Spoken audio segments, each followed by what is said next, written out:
എനിക്ക് ജോലി ആയടി. നീ ഉരുളെ നിക്ക കിടക്ക എന്താന്ന് വെച്ചാൽ ആയിക്കോടി. പക്ഷെ ഇത് പറയണം, നീ എന്ത് കാരണത്തിൽ എന്നെ കളഞ്ഞിട്ട് പോയോ അതേ കാരണം എനിക്ക് ജോലി കിട്ടി.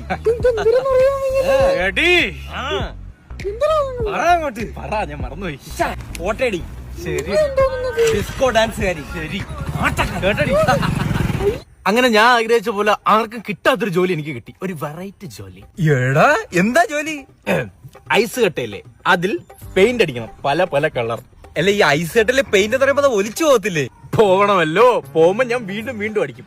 എന്റെ പെയിന്റ് അടി കണ്ട് മുതലാളി അപ്പൊ തന്നെ വീണു. കൂട്ടുകാരാ അടിപൊളി. ഇനി എന്റെ ജോലി എന്താന്ന് കേട്ടോ. ഓ, അത് കേൾക്കാൻ വേണ്ടി എന്റെ പെരുവരലോട്ട് തലവരെ തരിച്ചിരിക്കുക. പറ.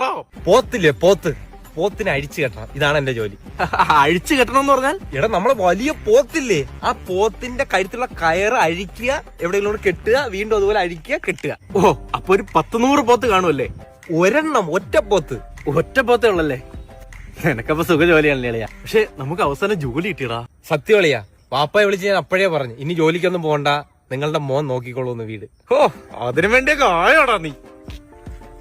ഞാനും അച്ഛനെ വിളിച്ച് പറഞ്ഞില്ലയാ, ശമ്പളം കുറവായിരിക്കും പക്ഷെ സന്തോഷം കൂടുതലാണ്. ശമ്പളം എത്രയുണ്ട്? 2555 ഡെയിലി, മന്ത്ലി. ആഹാ, എങ്കിൽ ഇത്തിരി അധികം സന്തോഷം നല്ലതാ.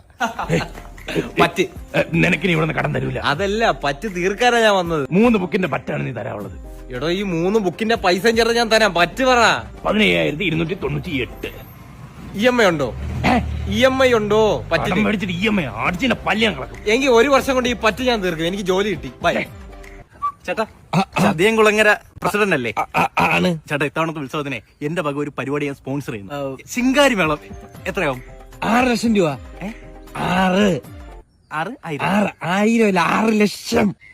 ഒരേ കൊറ്റയ്ക്ക് ഒന്ന് കൊട്ടാൻ പറ്റുമോ? ജില്ലം പടപട ഒറ്റയ്ക്ക് കൊട്ടിക്കോ. അങ്ങനെ തന്നെ. ഓ, എന്റെ കൈ ധരിക്കുന്നു.